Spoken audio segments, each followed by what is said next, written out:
Hey everybody, it's Tony Schiavone of All Elite Wrestling, and this is True Hill Heat, and I said it right, you motherfuckers.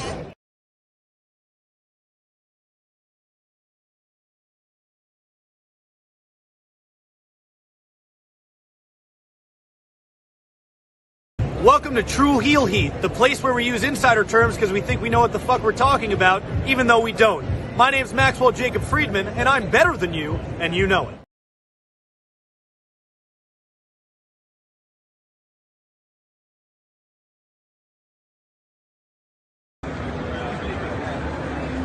Alright, ready when you are. Hey guys, I may have go away heat, but these guys have true heel heat. So you better listen to the podcast or else I'm gonna kick you in your fucking cock and balls. I'll get it.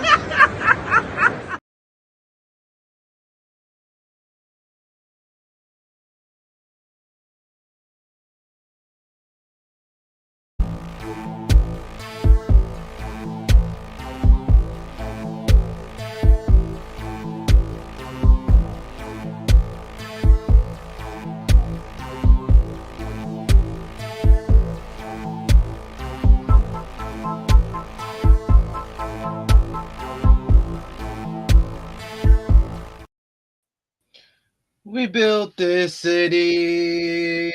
We built this city on rock and roll.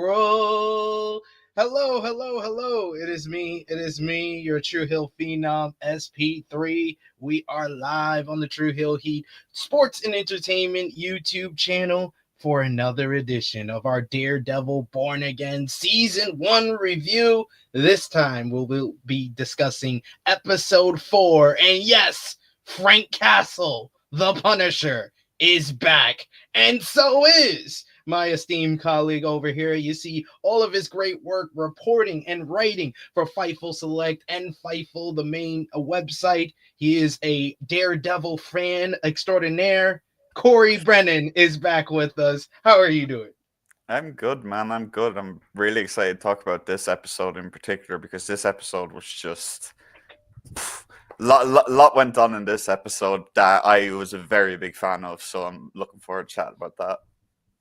Indeed. This was the episode a lot of fans were like waiting for. It was like we seen the clips, we seen the preview, we seen the trailer. We know Frank Castle is around somewhere, so it was about damn time that we got that. And I think that it gave us probably the best single scene of Daredevil Born Again so far for me. But we're gonna break it all down for you as we always do here on a Sunday. So we appreciate y'all if you're joining us live. Appreciate y'all if you're watching us on demand. Either way, show your appreciation back. The simplest way possible is by dropping the thumbs up on this video. You can also share this video with all your Daredevil superhero fans, friendly friends all around the favorite social media platforms. If you are new to the True Hill Heat Sports and Entertainment YouTube channel, hit that subscribe button. We'll be doing Daredevil Born Again Season 1 reviews until the end of the season. So be back here every Sunday as we review the show. We got some Power Book 3 Raising Kanan reviews as well coming your way.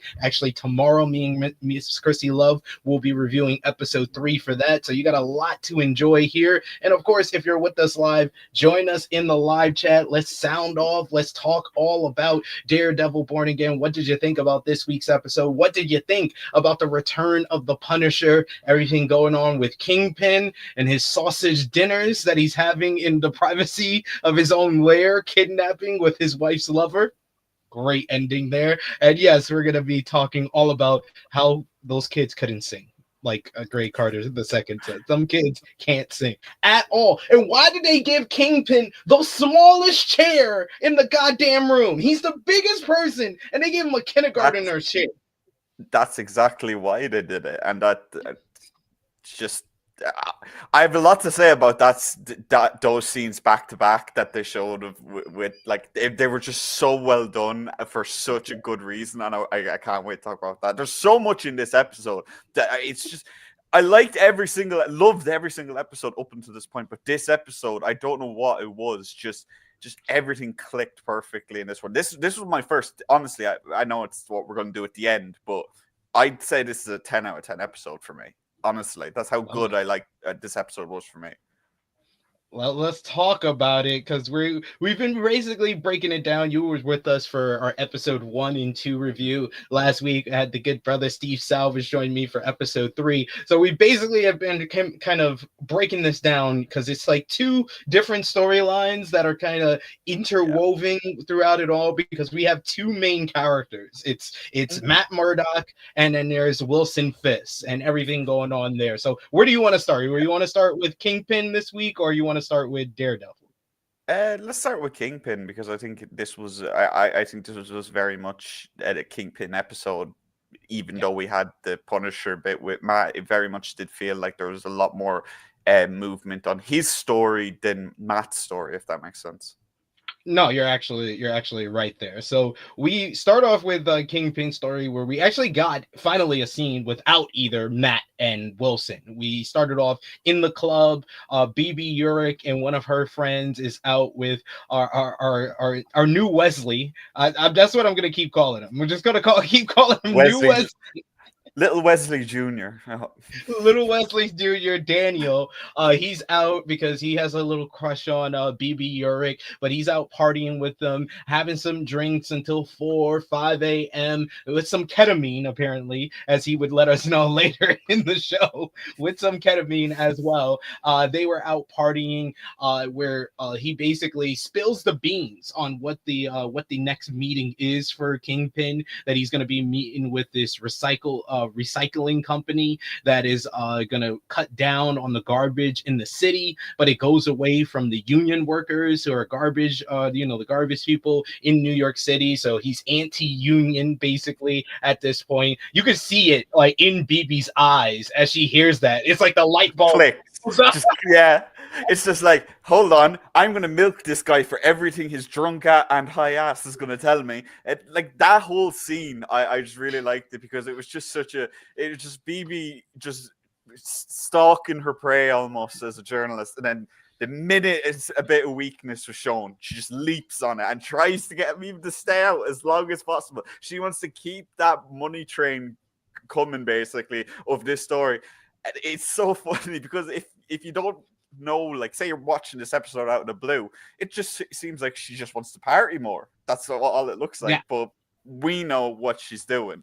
So I loved the opening scene, and like you said, it was a really good one that didn't feature either Fisk or Matt, which goes back to the original season of Daredevil, when we've seen a lot from Ben's point of view, which was another version of it. So we're getting to see more POVs, which is good as well.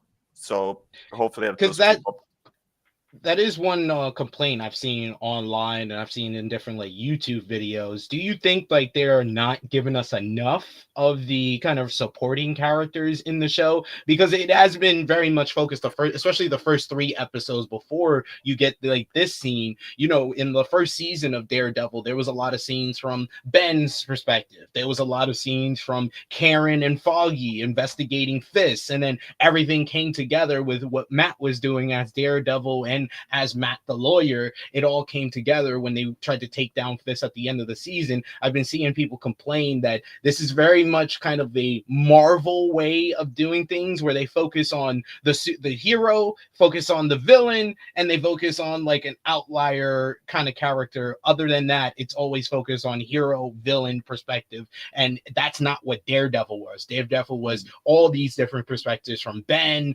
from Foggy, from Karen. So do you think that's been something lacking in like the first 3 episodes? Yes and no, because the important thing about the side characters in Born Again is a lot of them are new. Like that's the thing. Like, well, a lot of them, all of them are virtually new, other than the likes of Vanessa and Frank, who we've seen. But I think that's something that we'll see develop more and more throughout the season. I think we'll see more of that as we get closer to Matt putting the suit back on. Because I think that's what we're building towards. That's what these episodes are building towards. We're building towards Matt and putting back on the suit, and Kingpin slipping back into his old ways. That's what we're building towards here. on both sides of the coin. There's a build up. So I feel like those characters like BB, I feel like BB is going to become an important character again, whether she finds out about how Ben really died. Maybe that could be a way that they could go with it. Or anything similar to that. I think they just take it. You have to realize that we're only 4 episodes in. You have to, and there's a lot of stuff you have to establish first. You have to establish Vanessa and Fisk's relationship, how that's changed with everything that's gone on in other MCU properties. You have to show how Matt is different, how he's coping with Foggy's death, and just how he has almost a front up where he's a lot more jokey than he was in the original series.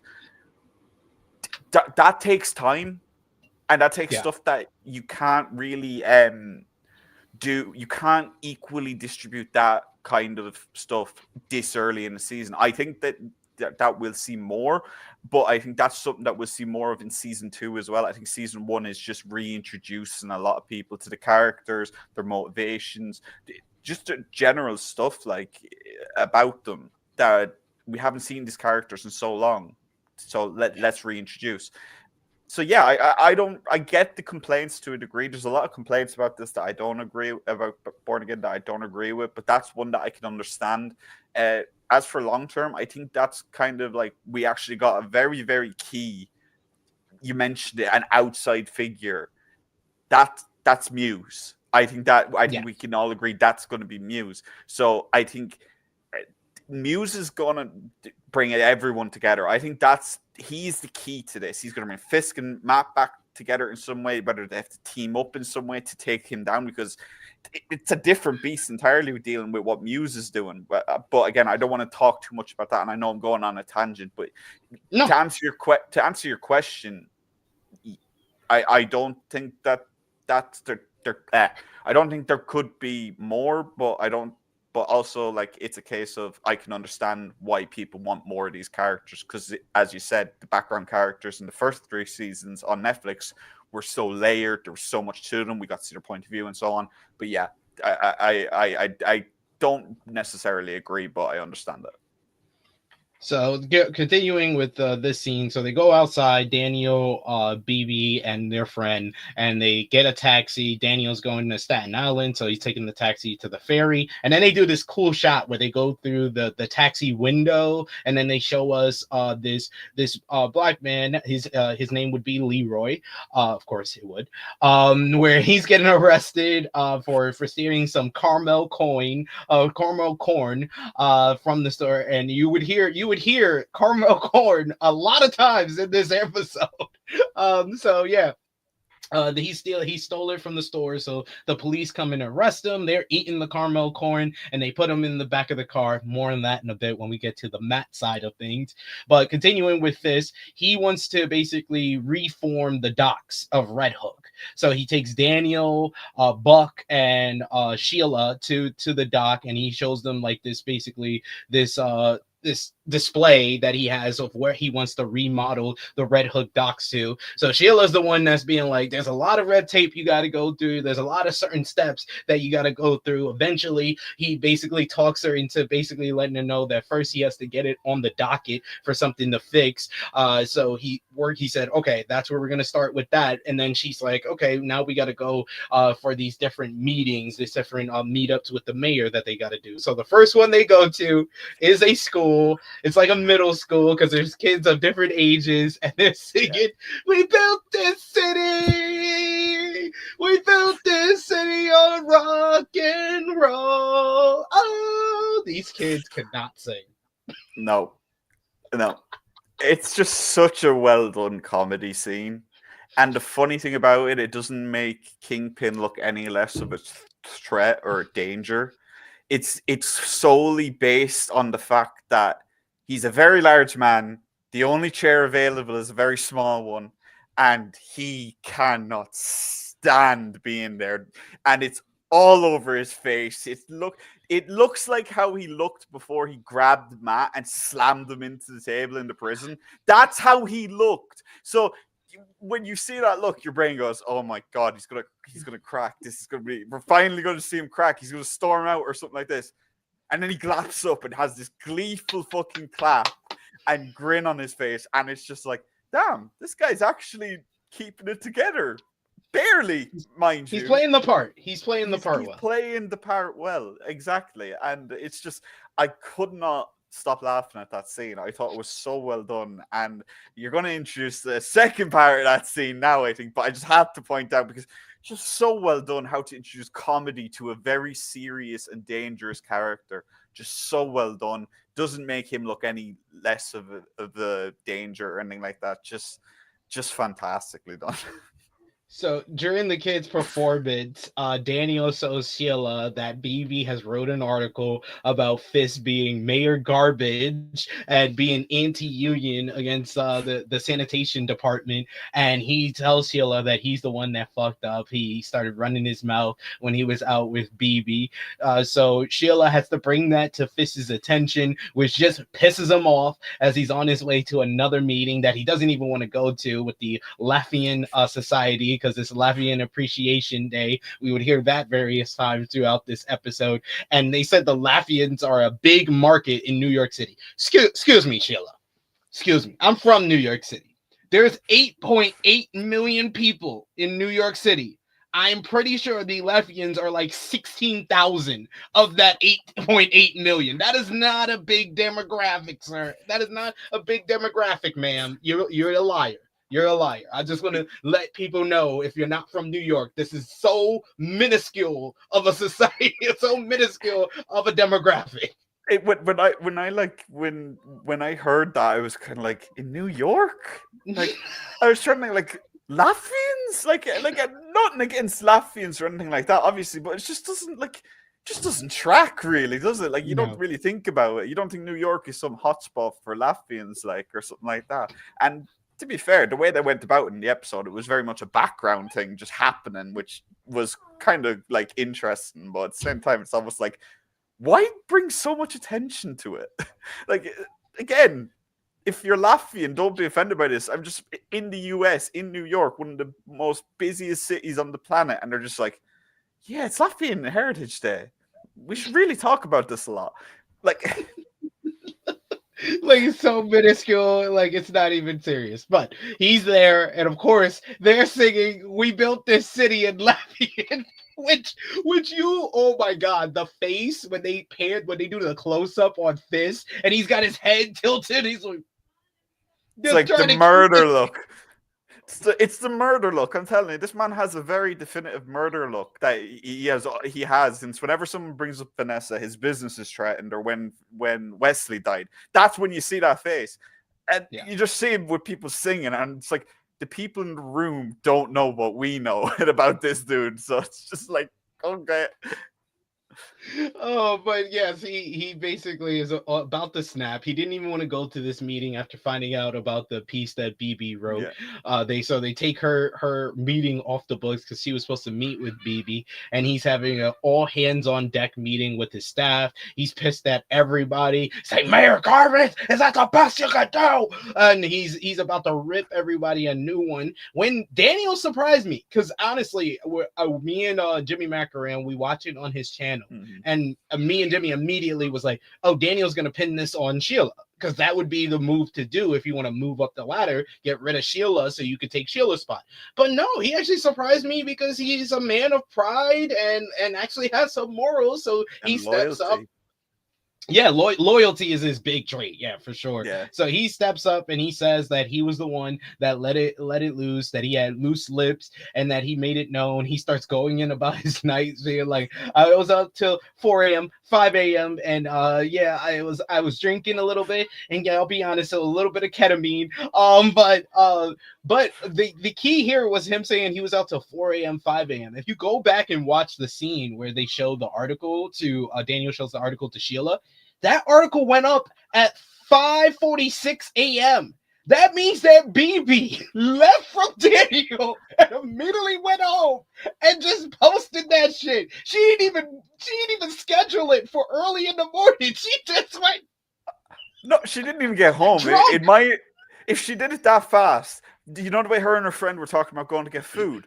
They went to go food before they went home. So her friend's probably eating, she's trying to have a conversation with her. Writing notes. 1 second. Okay, what were you saying? Oh my god! I was like, "Oh, BB's a savage. I love it. Yeah, I love it." committed But to a yes, craft.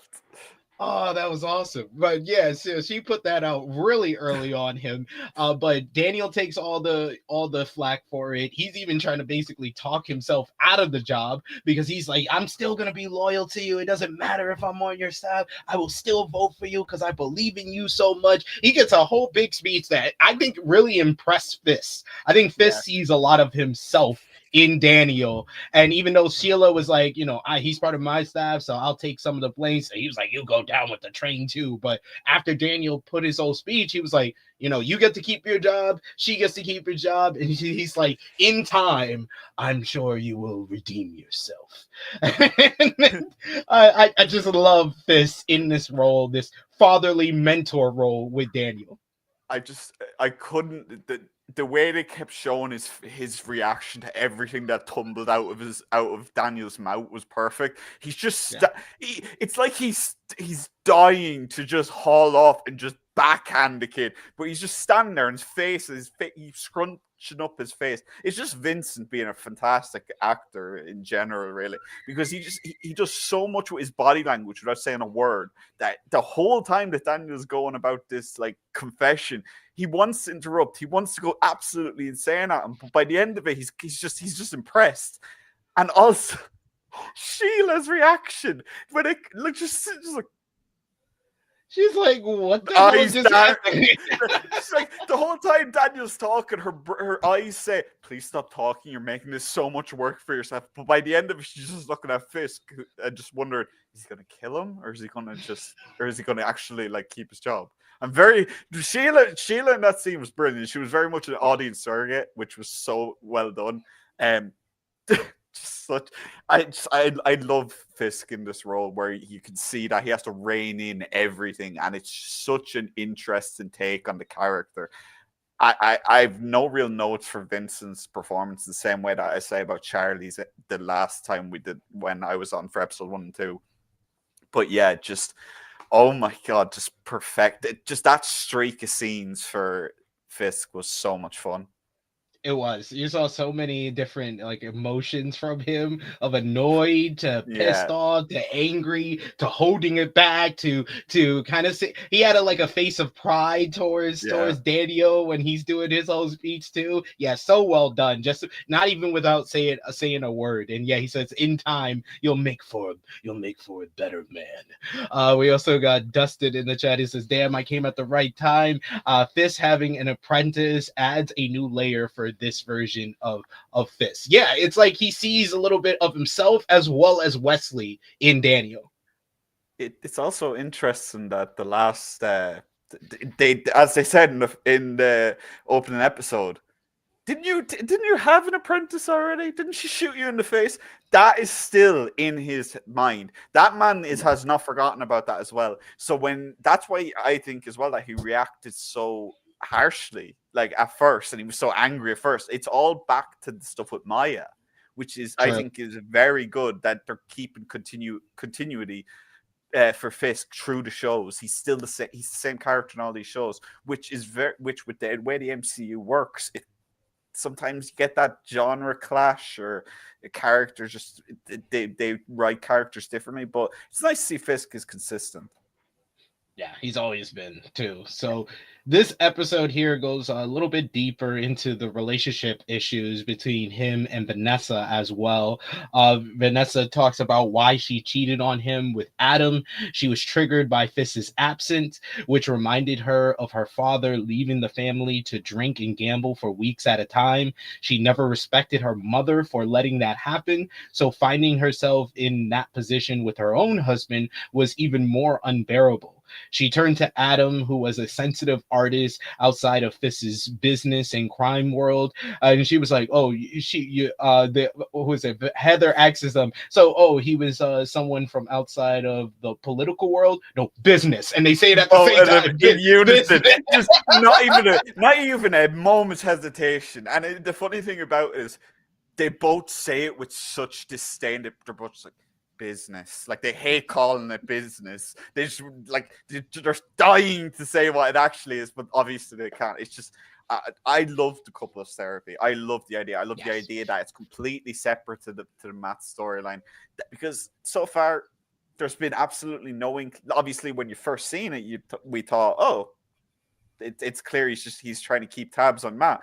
But with this one, with this episode, you really see that they're actually really going into the nitty gritty of what's wrong with the relationship, which is so interesting from a character point of view. Like, for a villain to have this level of layers, especially in the modern version of the MCU, is so much fun. It's so interesting. It adds an extra bit to the character that we didn't even know we had. Like, we knew he was a fragile character, but to this extent, and the way that he talks about how he's so sensitive about an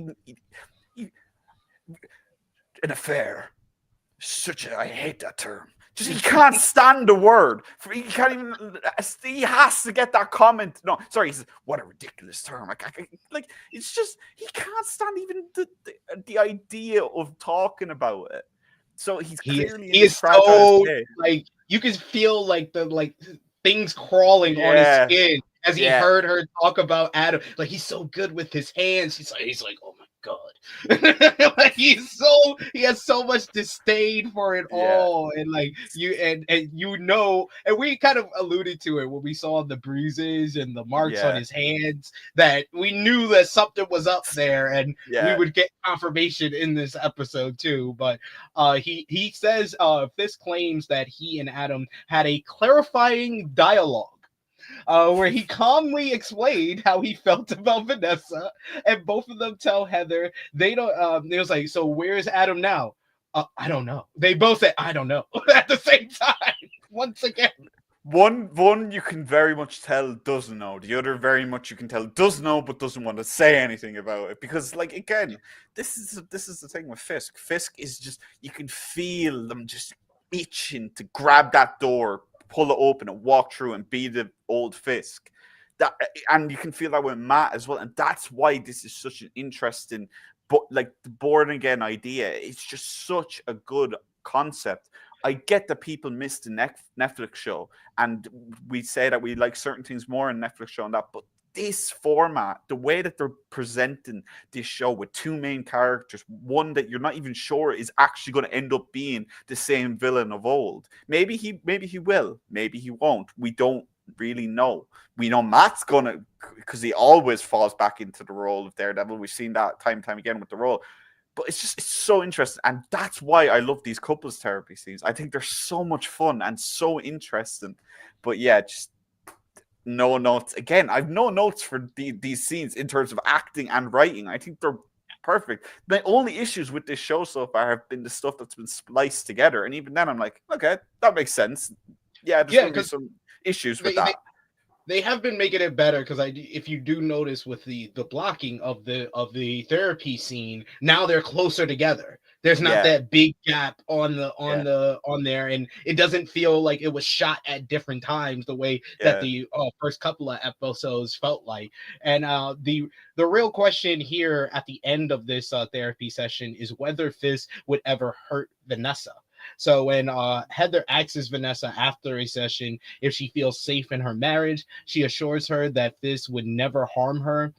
We never had a reason to believe anything different, but later she admits that she's not sure she should feel so safe. And then we would figure out that maybe she shouldn't, because Adam sure ain't safe here, because we would find out later in the episode, as things were winding down, we saw Fisk walk down to this like secret lair, I guess, in his house, and he has a full course meal of pasta and heavy carb sausages, and all we hear is a voice like being like, "Let me out, Fisk, let me out," and it's revealed that it is Adam. I loved now. It is like you're kind of like, you knew it was coming. You knew there was something going on there. You know, Fisk isn't the kind to just let that kind of slide, even if he's so close to being reformed and all that. But my favorite thing about that scene was the fact that the very first time you see Adam, what do you see? You don't see his face. You don't see even a silhouette. It's his hands. His hands that are cut to pieces. Yes. They are destroyed. They are unrecognizable from what Vanessa described. That was like that whole closing, like 2 to 3 minutes in general was phenomenal. But I loved that. I loved that the first time you see Adam, it's his hands after Vanessa said that, and you could see how much it weighed on Fisk when she said it, and phenomenal. Again, I love Fisk as a character. I love what they were doing with him, and just Vanessa as a character. You mentioned about how she was like she shut down the idea that he could be violent with her. But my thing with Vanessa is she turns a blind eye. She's supposedly running the underworld side of things, but she doesn't have that same kind of sinister nature that comes with Kingpin. So, like, I feel like if the roles were reversed, even with the affair, if I know obviously people are going to be like, oh, it's so silly to imagine like Kingpin being afraid of Vanessa, but just bear with me on it. If the roles were reversed, Kingpin's character would snap. He'd take it as a slight, an offense to Vanessa. He wouldn't see it as someone trying to protect him. It'd be someone trying to get at Vanessa. So I like that Vanessa's reaction was just complete kind of just like of, oh, bless you, you're so sweet, you're so sweet. But no, like, and she didn't like throw a tissy fit and say, oh, we're not coming back to you again for that. She understood why Heather asked that question. So again, I love the writing of these characters. I love that all of them have their own individual personalities. And I know that people are saying, like we said, side characters, but Vanessa has got more screen time now than it feels like she got in a Netflix show. And that comes with her role kind of growing. But at the same time, yeah, she's an interesting character. Much different to Fisk, much different to Matt. She's kind of her own kind of character. And it's good to see, especially in modern media, even today, when a protagonist or an antagonist has a love interest, they kind of become just kind of an echo of the love interest. Very similar personalities, similar thoughts and stuff like that. So it's nice to see that Vanessa is still her own person, if you get what I mean. It's similar to the layers that they added to like Karen in season 3. Like, and this is very much kind of a progression of what we saw towards the end of season 3 with Vanessa, where she was leaning more into the crime. She wanted to know about his business, and she was the one that sent Bullseye to go kill Agent Nadeem. So this is all just a progression of who she was before. To answer Dustin in the chat, who says, has Fisk hit a woman? He was very close to probably killing Karen if the FBI wasn't outside when Karen told him that she killed Wesley in season 3. He didn't hit her, but he was about to kill her. Didn't he have a whole fight with Maya? Like, I swear he had a whole entire fight with Maya. I think so. Towards the end of Echo, yeah. I've unfortunately not seen Echo yet, but at the same time as well, he also fought. He fought a Hawkeye. Yeah, he fought Kate Bishop. Kate Bishop as well. So yes and no. I don't think he's a woman beater as a character. I don't think that's in his hands. Like, even when you look at his origin story, the way he became who he was, he killed his dad because he was beaten on his mother. So I don't think that's something that he could ever stoop to unless they come at him first, i.e. Maya, Kate Bishop. So yes and no. I think he could if he felt threatened, but I don't think he could ever be a domestic abuser, no.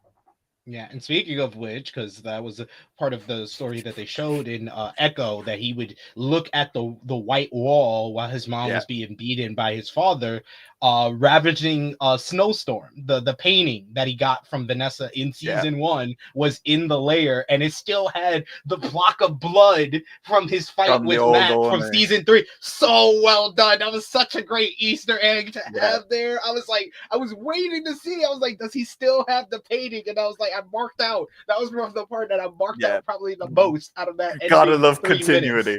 You gotta love good continuity in these shows.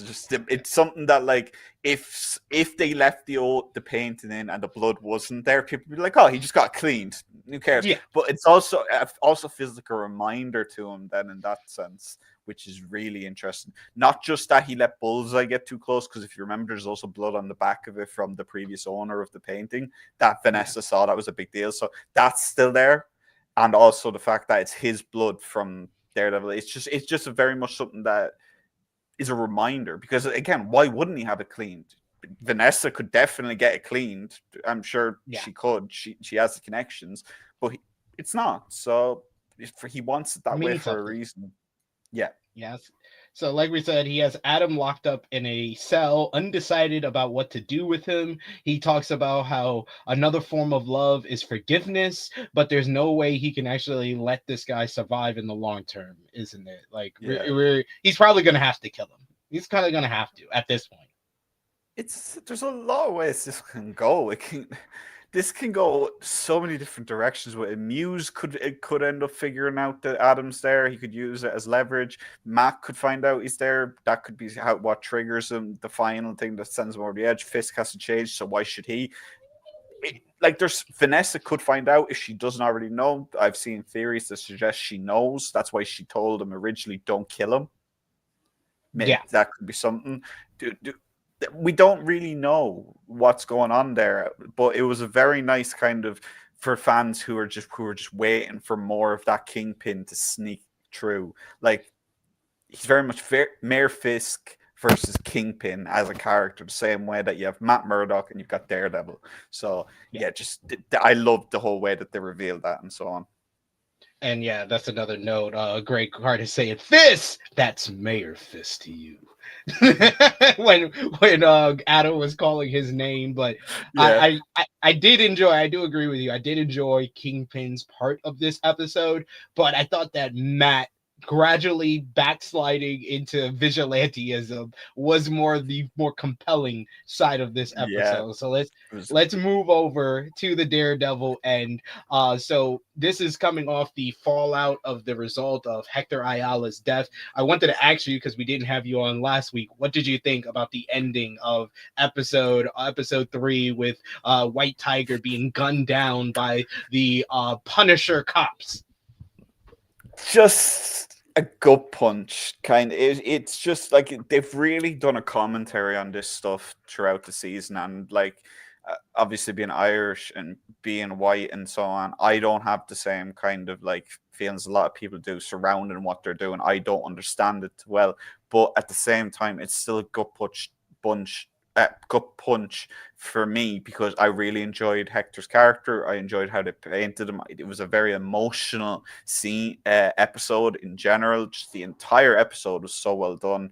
Again, the fact that I never got the chance to say it, but that fact that cop is still alive and isn't in a wheelchair shocked the hell out of me. The fact that he's walking around like nothing happened. Basically, he had a black eye. By the way, fastest or best way to avoid a black eye is have fast hands in the middle of a courtroom just to get a witness to get mad at him.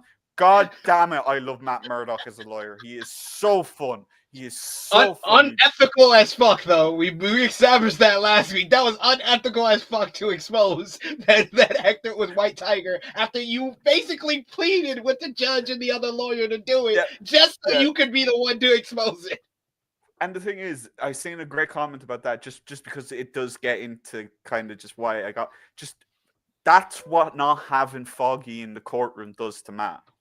He reacts with his gut. If we saw in seasons 1, 2, 3, there was a lot of times where Matt wanted to do the extreme thing. Foggy said, no, that's a bad idea.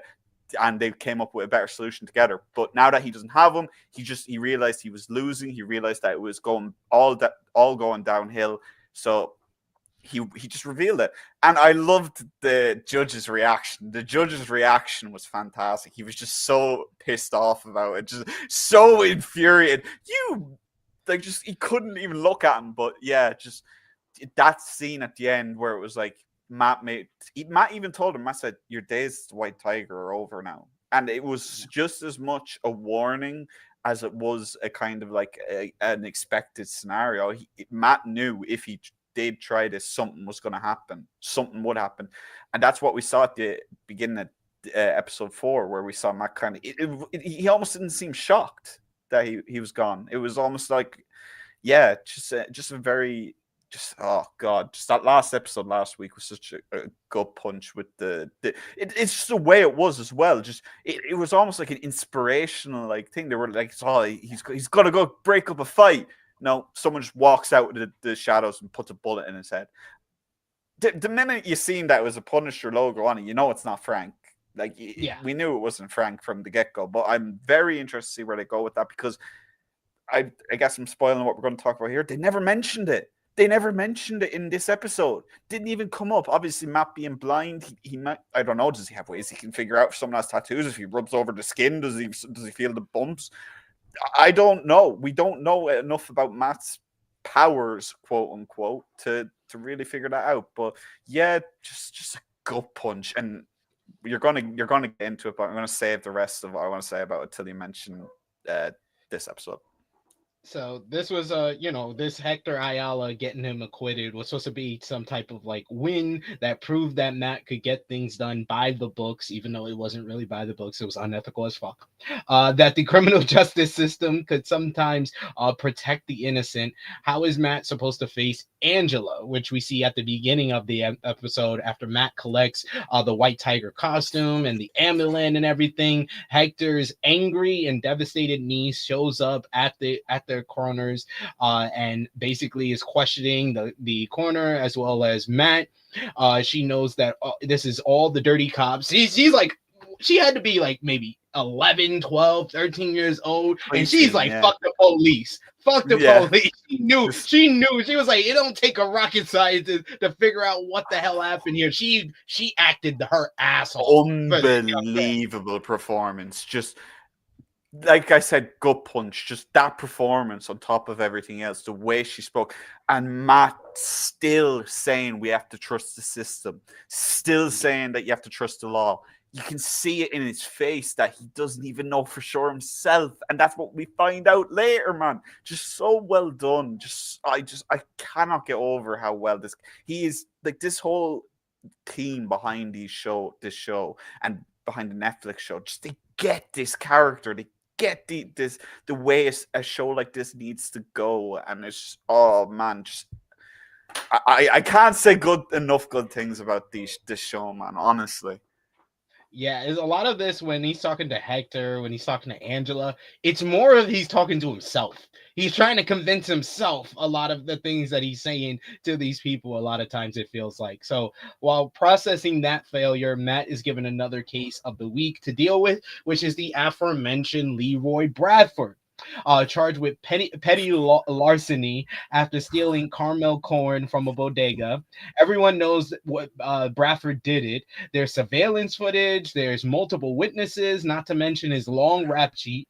But he's not happy at the idea of doing any jail time. Even a relatively lenient 10 days, he's like, no, I want probation. He was talking so much shit. I hated him in the first scene that he did with Matt, where he's calling him blind justice and being like, oh, you can't see shit. Like, I was like, I don't even want you to help this guy. Could it have been a scroll? Could it have been a scroll? No. Just the cut to Matt's face at a good 5 seconds of just him and even though he's blind, you could see behind the glasses, he's just staring at him like, are you fucking kidding me?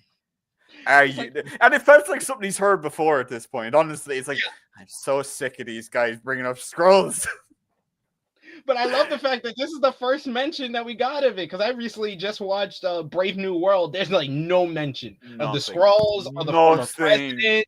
Nothing. They tried to like move past Secret Invasion. This is the first kind of like anything regarding Secret Invasion that we've gotten in an MCU. Punchline. The whole show, the hundreds of millions that they spent on this show, the cast, the unbelievably stacked cast that they got, and it's reduced to a punchline in Daredevil. Oh my God, Marvel, you really need to figure out what you're going to do with this story, because if you bring up Skrulls ever again in the MCU, this is the reaction you're going to get. No one's going to care. No one's going to want to know more about Skrulls. They're done. They're dead. It's over. That exposed it. Using it as a punchline in a crime of the week scenario. I just imagine Kevin Feige picking up the phone like, hello? Hey, we want to make a joke about Secret Invasion. Yeah, go on. Yeah, sure. Why not? Everyone else It, is. it, it Everyone should be. else It is. should be. Click. Yeah, it should be. Somehow, Secret Invasion is probably going to be worse when we look back on it in hindsight than even She-Hulk. She-Hulk. I She-Hulk think isn't that even that it's tough. bad. I hated the ending of She-Hulk. That's what I didn't hated. mind it. I didn't mind She-Hulk. I, I didn't mind I She-Hulk. enjoyed most of She-Hulk, but then I felt like I wasted my time with the ending of She-Hulk. Listen, it gave me more Daredevil. Even if it was for only a small bit of time, I got more Daredevil. That's true. I didn't give a shit. But I even then I still enjoyed it. Like I never understood. It's another case of, oh, it's woke. It must be bad. Just shut the. No, I like I said, I enjoyed some of it. I enjoyed the comedy of it. I was good with it 8 episodes in, and then when I got to the finale and they did the fucking Feige fucking robot shit, I was like, oh my god, I wasted my fucking time. But Secret Invasion was objectively worse. I watched every episode and I could not tell you half of it, but I know that ending was worse when they made these overpowered fucking multiverse superpowered fucking shit in for a big battle at the end. That was horrible. Yes, that was worse. With going back to Leroy Bradford, he doesn't even want to take anything less than probation. It's hard not to get frustrated with Bradford as Matt does, but this episode is using him to make a point, basically, that the system is more interested in locking poor people up than actually helping them escape the circumstances that led to them to turn to crime in the first place. In this case, more money is spent punishing him than the original cause of the stupid Carmel coin. Matt talks to Sonia, who's like the basically the person that is in charge of these more like little cases like petty larceny. He has a whole debate about the justice system with her and everything, and he can tell that she's celebrating Latvian Appreciation Day because she ate one of the cakes, and she was feeling Matt. She was feeling the Matt Riz. Matt Murdock is a goddamn slut, man. Matt Murdock is a goddamn whore. That's the God's honest truth of this character. This man just whores himself out whenever necessary. He may be blind, but that man knows when he's good looking, because it's every single time new woman appears, flirt, and more flirting. Just every time, even his partner, he almost flirts with at times, which is just. Oh, it's everything about this character. It's such a fun character, man.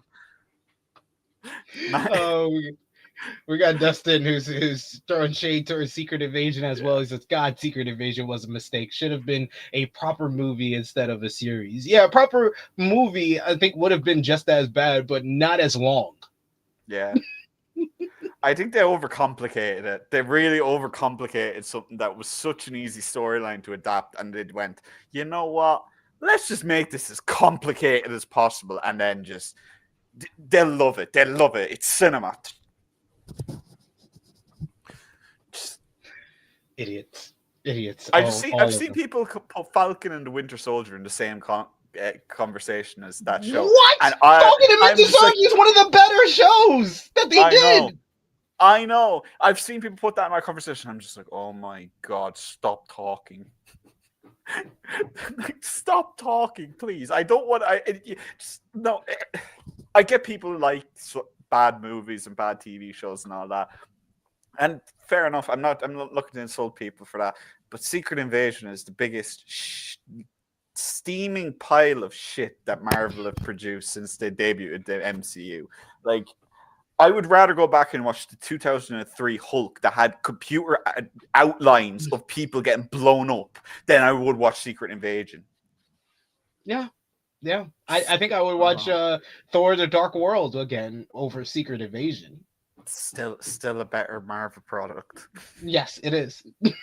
Also, episode 4 is all about reminding Matt of how unfixable this system is that he wants to believe in. That it already, if it wasn't already clear by Hector's death in the last week's episode, after learning from Pal's regular heartbeat that he actually didn't kill Hector because he meets up with him as he's going back to Leroy, and he basically tries to antagonize him to admit that he was a part of the kill on Hector, but he realizes from listening to his heartbeat that he wasn't. Then goes into investigator mode, and he tries to track down the shell casing with where he basically rolls a bottle down the hill where Hector was shot, and it rolls into like this little ditch. So he goes to the ditch and he finds the casing. How he did all of this, I was just like, I'm amazed by this man. He listens to everything. He has Dominic Toretto CGI powers from which one was it? Was it Death Fast and the Furious, or was it Fast and Furious? Where he went to the scene and let his crash, and everything just appears in front of him like as it happened. It's like that's the feeling I got when Matt started like showing what happened. I was just like, oh my god, they Fast and Furious Matt Murdock. Oh man, they really did though. So he finds the casing and he feels that it has a Punisher logo on it. So that leads him to turn to another helpful expert on the failures of the system, Frank Castle. So we see this whole big thing where he shows up. I think this is in Lower East Side of New York City where Frank is staying at. So he has like cameras, everything. So he knows Matt is coming. We see the great John Berthal back in the role without skipping a heartbeat. He is just perfect at this Punisher role. Like, I loved him as Mikey in The Bear. I loved him there. I love him on anything I've seen him on, but my God, he was made to be Frank Castle, the Punisher. No one has emotion in their voice and can change the inflection of their voice to show off different emotions quite like John Berthal as Frank Castle. Like the fact that he went from angry, where he's pushing Matt up against the locker like is in the thumbnail, and he's got an axe and he puts the axe in the box, and then this whole conversation, this whole breakdown is the peak of the whole series so far for me. Because during Matt's visit to Frank's hideout, he gets all high and mighty, like back in season 2 when they first met each other. He suggests that Frank actually uses his powers for good after feeling for his guns that he has here. And he says to be of service. He was like, is that what you were, Red? Were you of service when you were running around in your Halloween costume? Frank remembers the Daredevil of season 2, and he knows Matt still has that violent side aching to come out. And the scene gets heated when Frank mentions Foggy. He was like, so were you of service to your friend? And he was like, say his name. Say his name. Say his name. He was like, you just let him get killed? And Matt just breaks and punches him in the face. And he says, I'm sorry. I'm sorry. I'm sorry. It wasn't even a punch. He backhanded that motherfucker. He backed at him, and then he tried to yoke him. And then he like you very rarely see Charlie Cox have anger, genuine anger and rage on his face. But you saw that. You saw the glimpse of it just for half a second, nearly. Barely even half a second. You saw the glimpse and he drops it just immediately. Like an addict, man. It was like an addict trying not to relapse. This whole scene, just, you give John Bernthal a scene where you go, right, you have to be angry, impassioned, and you have to make a point. A valid point, because everything he says is valid. Like, nothing he says is just him shit talking and like that. It's another scene where you give this man the ball and he just runs with it. Just I do not have time for your bullshit, like, candy ass hero shit. Anyone else says that, any other character in comic book media says that line, it's going to come across like, no, he's just hating. But Frank Castle saying that line, amazing. Just, yeah. This whole scene is everything you wanted when you heard that Daredevil was coming back, because it's the peak of the show. Just because, oh man, I cannot really put it into words how much I love this scene. They're both of them just. The actors in this show, man, are just all so talented. You give them even an inch and they run a mile with the ball. Every performance, perfect. Every character reaction, perfect. Matt trying to do his best not to break. Frank realizing that it really is affecting him, and his voice softening. Just his look, his eyes soften, his eyes welling up with tears. Like he's even upset at the fact that Foggy's dead. Just unbelievable for a 5-minute scene to encapsulate everything that this series is about. It's just Yep.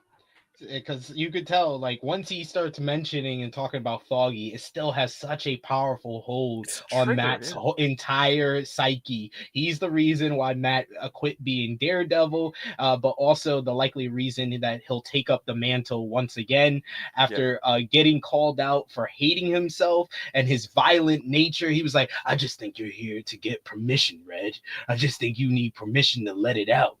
Matt hits Frank, like we said, immediately proving him right. He knows just as well as Frank that if he doesn't do anything about Foggy and Hector, if he keeps insisting on operating within the system and experiencing failure after failure, even after winning repeatedly in court, he's gonna go crazy. So I love the part where he's like, he got life, and he was like, well, and what about Foggy? Did he get life? Oh my God, that hit me. I was like, oh, he was like, Bullseye gets to run up and get his slop from the jail. The same air you breathe. Just, oh my God, man! You like it just. I don't think anyone does impassioned rage better than John Bernthal in any show, any movie, not just superheroes, not just Marvel. I don't like even when he was in The Walking Dead, man. He just like that's what you saw from him then. That's what really put him on the map. His raw, just anger and emotion, and just this scene is just all of that. And just like you said, Matt just screaming he got life feels like what he wanted to say when they showed his reaction to Bullseye getting those life sentences, where he was shaking in the seat. That feels like a vocal example of what he was feeling at that time. He got life.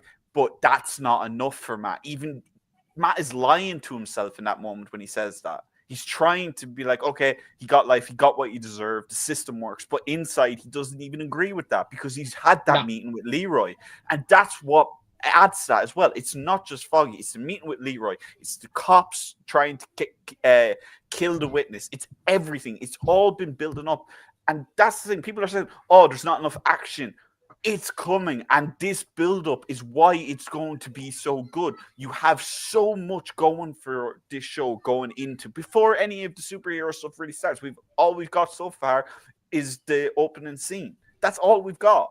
So I'm okay with waiting. They're building it up they're building this up, and this was the scene where it was like, oh, you think this is going to be the trigger?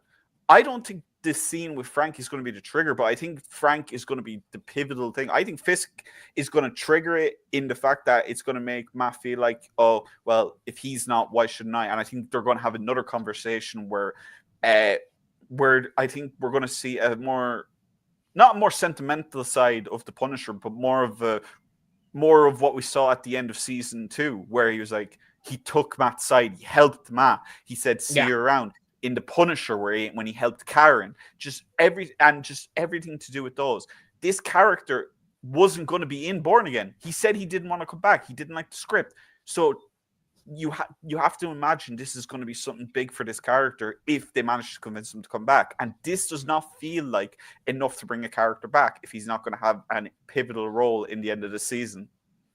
Yeah, he has to. He has to, especially after this scene. This was so well done. And like the part I think that was mentioned in the chat with by Power Driver Finisher, he was like, do you hear him? Do you hear him in your head? I hear my little boy saying, go get him, Daddy. Go get him. Yeah. Go get him. Oh, like, yeah, you could tell, like, the emotion in his face. That's what made his role as Mikey on the bear, because you could see it, like, you know that he goes on to kill himself. So any of the flashback scenes where he's dealing with his addiction, you see it all in the face. It's not even what he says. It's all in the face of the emotion that he has, and he had it there when he's talking about his son, like, go get him, Daddy. And then that is that conversation, as well as his Matt's conversation with Heather, where he talks about that he feels like he's pushing a big boulder up a hill and someone's pushing it back onto him, and all the struggles, all the meetings, all Hector dying, and then the guy, and then Leroy with the caramel corn. He's like, all of this feels like he's fighting for nothing, and Heather trying to be that kind of escape for him, kind of tells him he's going to be all right. She had to deal with some stuff with the crazy couple and stuff that she can't really talk about, and they go to bed. But then we get the final scene spliced in with what Fisk was doing with Adam. We see Matt return to the rooftop in the middle of the night. We goes into his little lair where he has all the Daredevil masks there lined up. Oh my god, I think this might. Ow! Okay, viewers, if you got that feel, if you're wearing headphones, you also got that. Sorry about that, because my daughter probably pressed something she wasn't supposed to press as I'm on air here. My apologies, everyone watching. So it's very satisfying when she goes and he picks up the batons again where he can't sleep. The scene is intercut with this musing about forgiveness, and the parallel is very clear as it was in the premiere. Matt can't be Daredevil without attracting the attention of Fisk. Fisk can't be Kingpin without attracting the attention of Matt. And these are two men who will never be able to truly move on from their alter egos, and their alter egos will always be at odds. This was so well done, the final scene, for sure. Any thoughts on the final scene from Matt's perspective? Other than the fact that it belonged in an Evanescence's music video. Yeah, that was definitely just people complaining about the CGI and the kind of backdrop on some of the shots where they're on rooftops and stuff. Like, I get that people don't like it, but for me, like, it just added to the grittiness of the scene. It's very much a gritty scene. It's Matt's first time in it's a year, at least over a year, but we don't know if it's even more with how much time has gone on since that time jump. So yeah, him going back to that well, and I saw a lot of people complaining about the fact that, oh, he has different color masks. How does he know which one he's picking up? And it's like, you guys realize that Braille exists, right? It's a little name tag on the inside the helmet. Oh, this one's red, this one's yellow, this one's black. That's like, he's blind. It doesn't mean that he can't see. And I saw someone say, oh, maybe it's the fact that he can feel the heat radiating off from lights or the sun. And it's just like, how do you get there before you think about Braille? Like, how do you get to this man is feeling the diameter and the radius of the sun based off the, like, just Braille. You've seen this man read Braille over and over again throughout the entire time this character has existed. It exists. It's very common. It's very easy to do. Yes. But yeah, then he went out and he, like, just seeing him use the batons, which is crazy because, like, he didn't have them until halfway through season 2, the finale of season 2. But just seeing it, seeing the addition of the grappling hook, I don't give a crap. I said originally on the first episode we did that I really didn't like the original, but that's one of the things I liked about the Ben Affleck one. The grappling hook in the batons, seeing Matt hasn't even lost a step. You can see it all, just, and then the closing shot of him turning and firing it down the camera, just such a comic book movie scene, close to a scene. But yeah, just like it's you can feel it. You can feel them kind of going, "We're getting closer, guys. You see. That's what that scene was." And it was perfect. I love that. It started with him in bed. You saw the necklace, the cross necklace that his mother gave him, which is something that we actually talked about, whether we're going to see his mother, but it's a good reminder, at least, that part is canon still. And then the red light glowing and turning off again. Just they're having so much fun with lighting in this show, and I'm here for it. We're so used to these kind of, like, boring, contrasted, undersaturated looks at scenes, kind of a backdrop. So I'm enjoying seeing them have fun with the red and white for Kingpin and Daredevil. But yeah, I think we might get him back in the suit by the end of the two episodes we get on Tuesday. I think we might so. see Matt back on the suit by the end of those episodes, because they're not putting out 2 episodes for no reason, guys. You have to remember they're doing this shit for a reason. So I do hope that that one of these episodes isn't the filler episode that they talked about. I feel like they could easily release that. They could put the first episode, which has a cliffhanger, and then a filler episode that really doesn't resolve that cliffhanger. And that's something that The Walking Dead did a lot that I really didn't like. They'd have a big scene and a big moment, and then the very next episode is just a filler episode. They don't reveal anything or anything like that, and you have to wait another week. So I hope that's not what we get here, but it very much feels like they're dying to get him back in the suit at this point. And fans clearly are as well. The biggest complaint is lack of action. He hasn't been in the suit, but that's a good complaint to have, especially with how they've built it up. And like I said earlier, just yeah. And Dunstan says there should be no filler episodes. Yes, but you have to remember that Born Again season 1 was originally supposed to be 18 episodes. Yeah, it was originally, and they cut it into 9, and then season 2 will be the second half of season 1. But they're completely reshooting the second half of season, so it will feel much more of its own identity rather than scrapped together like season 1 that we have is. So that's why there is a filler episode. But what they have said about that filler episode is critics have said it's a very, very, very, very good episode, and it gives you more of a look into why Matt became Daredevil. So so we might get flashbacks. It could be Matt. For all we know, Matt could end up having to reveal himself to Heather, and we could see Matt finally see a goddamn therapist. like that man has so much trauma, and of course he ends up dating a goddamn therapist. Of course, it's always appropriate. Always appropriate that way. So the filler episode is going to be.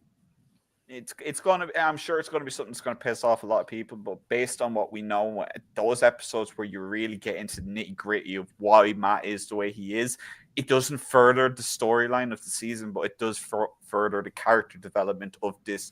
I think he's the most layered comic book character that we have on screen in live action. Period. DC, Marvel, even you've got. Other, like animes and stuff in superhero, like and stuff like. I know I said live action, but yeah, I just really think that this character is becoming even more layered, which I thought was impossible after season 3 of the Netflix show. Like we saw him go to what seemed like rock bottom, and here we see him not at rock bottom, but he's pretty damn close, and he's hanging on by a thread. And it's a very different reaction because in season 3 he decided, because he was so out of it and he was so depressed and all that God wanted him to be Daredevil. That was it. He felt like he was a messenger of God, versus now where he feels like he can't do it. He doesn't even feel like he should be allowed into a church like we talked about before. So that closing scene it's such fan service just to put him. He's literally just, and the score, man. I know we made the joke about bringing me to life, but the score in that scene, just the rise of it as you get the two contrasting moments, and just and fantastic. So well done. The only other part that we didn't mention was the Muse part, which is basically one scene that they split into 2. We see him on the train tracks. He's carrying a body of one of his victims. And then at the end of the episode, we see him bring that victim into his lair. He has someone else hung up that's dead. You see a couple of his portraits, his paintings as he was. And then we see him basically stick something to take the blood out of his latest victim, because he's going to use that for his next mural. So he even did a mural for White Tiger that we saw in this episode as well. So we're going to get more. I think that another reason why we're doing the 2-part is that we need to make Muse a threat to Matt and Fist in these next 2 episodes. And I think that's going to be the proper follow-up from the end of episode 4. Yeah, it's see, that's the thing with the Punisher. The characters in this universe, the people of New York in this universe, they've gone through quite a bit at this point. Like in the Marvel Cinematic Universe. They've had aliens invading. They've had Spider-Man doing. Spider-Man nearly tore the fabric of space and time. So there's that. Just like they originally had Captain America's first appearance in 60 years was running through New York. So there's that. Like, yeah, I could go on and on here. These guys have been through a lot. So a serial killer, he has to be really messed up to catch the attention of both the mayor of the city and the biggest vigilante of the city. Like it's also a very well done presentation with how much the colors have been kind of significant to Daredevil with red, Kingpin with white, Muse is white and red mask. Yeah. It's interesting because the way that he has two ways he can come into the story. One, he kills so many innocent people. They just stat pad his body count and they put him into the 50s or 60s or something that is real, that would not closing that case would affect Fisk's mayorship. It'd be a stain on his mayorship. Matt as Daredevil, people would be like, where is he? Where's Daredevil? This guy is killing us indiscriminately and you're not helping. That could be another trigger for Matt. Or he kills someone important to both of them. And unfortunately, there's only one character who is important to both of these people. So Heather, I'm sorry to break it to you, honey, but I don't think you're seeing season 2. No, I'm not too sure. And I haven't got the connection yet to Heather of like she feels like she is like the low tier of Matt's significant others. When you go from Karen, who was this well-layered character who is responsible for killing her brother and shoots Wesley and then has a little bit of a relationship with the Punisher and stuff like that. Then you go all the way to the left with Elektra, who's a born assassin who basically then becomes the leader of the Hand and everything. And then you got Heather, like even what was her name? The nurse, what's her name? Freak, I forget. Claire. Rosario Dawson. Claire. Even Claire is more interesting than Heather to me. Yeah, I don't exactly think that she's like a bad character. Like a bad character or anything. I like her character. No, I don't think she's bad. I think she's not interesting. That's the key. It's just the fact that it feels like she's the only victim that could really cause both characters to really pay attention to Muse. And I'm very curious about Muse's powers, man. That's what I'm really curious about. Do they adapt his powers? I don't know. Do you know what his powers? Have you seen what his powers are supposed to be? I've seen it from the comics, what it's supposed to be, but I don't know if they're gonna adapt that in this way. Yeah. So we're gonna have to see. I think in the next episode, that's what we're gonna get. We're gonna get Muse becoming a bigger factor in the story. Just for people who maybe mightn't be aware, Muse's power is he can't be perceived. He can't be seen, he can't be heard, he can't be smelled. Like basically, he will rule out any way of being able to feel his presence. So for someone like Matt, who has heightened senses, not be able to like that would make Matt question himself a lot as well. So it'd be and yes, Daredevil has been a lot more grounded. We haven't really like the closest we've come is to like super powered, like his mentions of the Avengers incident and about people thought Matt had power, think Matt has power, but Stick made it seem like this is something that's been talked about a lot about Matt as well. If he has powers, Stick made it sound like for Matt always had powers. It's just that's what happens when you get blind, and he could hone them or he could or not. It just required more training, and this toxic spill sped up. That's their explanation for Matt's powers. Yeah. So I'm curious, do they make it that Muse is just really good at stealth? Maybe he just is naturally really good at. Maybe it's not power. Maybe he's just skilled, which is something that we see a lot in comic book media these days. Like Bullseye, I don't know. Bullseye is just a killer in both comics and in Like he's just very, very good at what he does. So I wouldn't mind. I don't know. I wouldn't mind either way. But again, if he had powers, it'd be a lot easier to take him as a threat to people, and it would make it a lot easier for these characters to be like, okay, we have to step in on a large level. He's not a standard serial killer that the cops are going to catch. Like that. It's just it could go either way, and I do appreciate that it could go either way. We know so little about Muse. Yeah.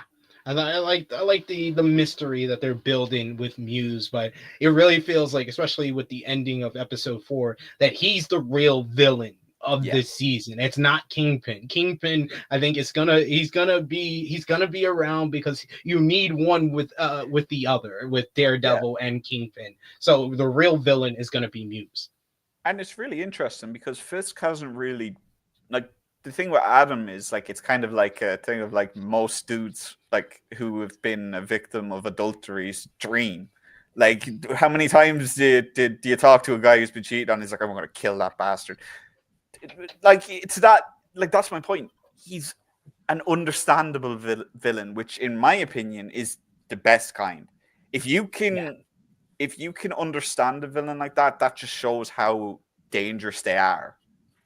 And so I think this season is very much going to be Fisk constantly trying to fight that nature. I think we could end the season with a team up between Fisk and Matt. As crazy as that sounds, it could be, and then it could be a way that Fisk uses that in some way to make Matt look dangerous to the city for his vigilante thing. And then I'm not going to say the details, but there has been some spoilers for season 2 that have come out. I'm not going to say it, but that could lead to those spoilers. If you've seen it, you know what I'm talking about. If you haven't, I'm not going to say anything more. But yeah, just again, this show, this universe, these characters, just these actors, these writers, it's just such a unique watch as a fan of the series. Agreed there. So we've come to the end of this episode. So yeah, know the deal in the live chat. Let us know who was your MVP for this episode. Who was your LVP for this episode? Out of 10, what did you give this episode 4 of Daredevil Born Again? And of course, whether you gave it a thumbs up, thumbs down, thumbs in the middle. For me and Corey, it's pretty obvious what we're going to do. In 3, 2, 1. Thumbs up across the board from both of us. Corey, you kind of spoiled it earlier, but what did you give it out of 10? 10. I have to give it a 10, and it's the first episode of the season that I will give it an undisputed 10. I don't have anything in this episode I'd change. I really don't. Like, everything they did, they left just the right around a mystery around certain subjects. I loved everything to do with Leroy. Obviously, his character is meant to be someone that you're kind of like, oh god, he's just a criminal of the week, basically, for a lawyer. But then he had that monologue, and it was so well done that, like, just. But if I had to go with an MVP, it's got to be Frank. It's got to be John Bernthal. I can't pick anyone else. He's too good. The character is such a good foil to Matt. I just enjoy it a lot. I'm agreeing with the chat. Most of them are giving it a 9 out of 10. That's where I'm at. I'll give it a 9 out of 10. I think that we're getting closer to the 10 out of 10 for me. I think when they mix in the action, when he finally embraces putting back on the suit, if we can get this level of writing with the action, then that's going to be my 10 out of 10 episode, which I think is going to be either whether whichever one is the filler episode and whichever one is the big cliffhanger episode in 5 and 6. I think one of them are going to be my 10 out of 10 episode. But yeah, I agree with y'all. Frank Castle has to be the MVP of this episode. That scene was absolutely amazing. LVP of the episode, I don't give it to horny Sonia, like Ray Carter says here. I give it to Adam. It has to be Adam. I mean, he's at the lowest of the low. Even what's his name? Daniel, he redeemed himself. He redeemed himself with his speech. So it has to be Adam in this episode. What about you, Corey? Can't disagree with you with Adam, honestly. Dude's locked up in a cage. His talented hands are mashed to bits. He has to look at the dude whose wife he slept with. Like, that man is like, He's dead. He dead. I don't know how he's gonna be dead, but he dead. He dead. He gonna die. He gonna die. Yeah. Either he gonna be staying there unfed and beaten up, and then he'll just want to kill himself, or Fisk is gonna have to finish the job. But yeah, that has to be the LVP of this episode. I want to thank Corey for joining me today once again. Always have a good time talking about this series with you, talk about wrestling with you, because you are one of the more knowledgeable minds out there and a great reporter with everything you do over at Fightful Select. So let everybody know where they can follow you on social media and when they might see you again. You guys can follow me. It's there at Corey Brennan FF. You can follow Fightful Select for my writing and stuff like that. As for when you'll see me recording again, probably next week again with SP3 for more Daredevil. But if you are a wrestling fan today, I am dropping a story on several talent who are confirmed for the European WWE tryout, which I'll actually mention today here. It is happening on March 30th, the last day of the month, same day that they've had it for a couple of years now, just in different locations. But yeah, follow me there and see you guys next time. Absolutely, definitely. I was gonna say you're invited back for next week, but he let us know he's here. He's here for next week because we got two.